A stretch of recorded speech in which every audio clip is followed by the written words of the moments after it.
السلام علیکم میرے پیارے یوٹیوبرز، امید کرتی ہوں کہ آپ سب خیریت سے ہوں گے۔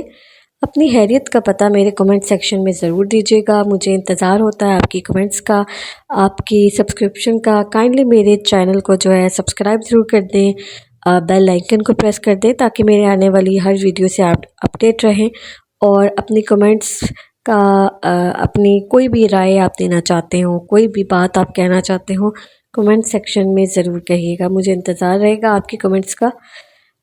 آج ہم بات کریں گے کہ جو مایوسی اور نا امیدی ہے یہ ہم پہ کس طرح ایفیکٹ کرتی ہے، اور مایوسی اور امیدی میں اللہ اس بارے میں کیا کہتا ہے۔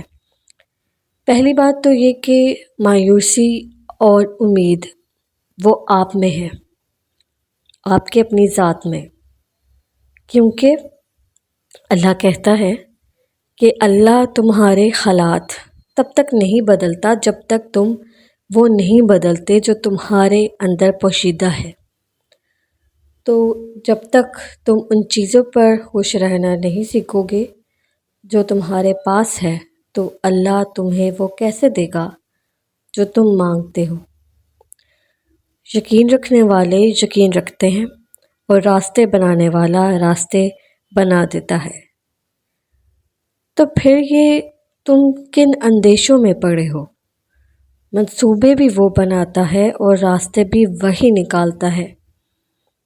تمہارا کام بس دعا کرنا اور صبر کی آخری سانس تک، جب تک تمہیں وہ مل نہیں جاتا جو تمہیں چاہیے۔ یہ بکھرنا، یہ ٹوٹنا، یہ اداس ہونا، یہ سب عارضی ہے، مگر اس کا تھام لینا مستقل ہے۔ تم نے خود کو خود ہی توڑ رکھا ہے، ورنہ وہ تو کب سے تمہیں جوڑنے کے لیے تیار بیٹھا ہے۔ تو تم ان کرچیوں کو اس کے پاس لے جاؤ، پھر وہ انہیں یوں سمیٹ دے گا جیسے اس کا ایک حرف کن ان دو جہانوں میں سمٹ کر انہیں زندہ کر دیتا ہے۔ آپ نے مایوس نہیں ہونا۔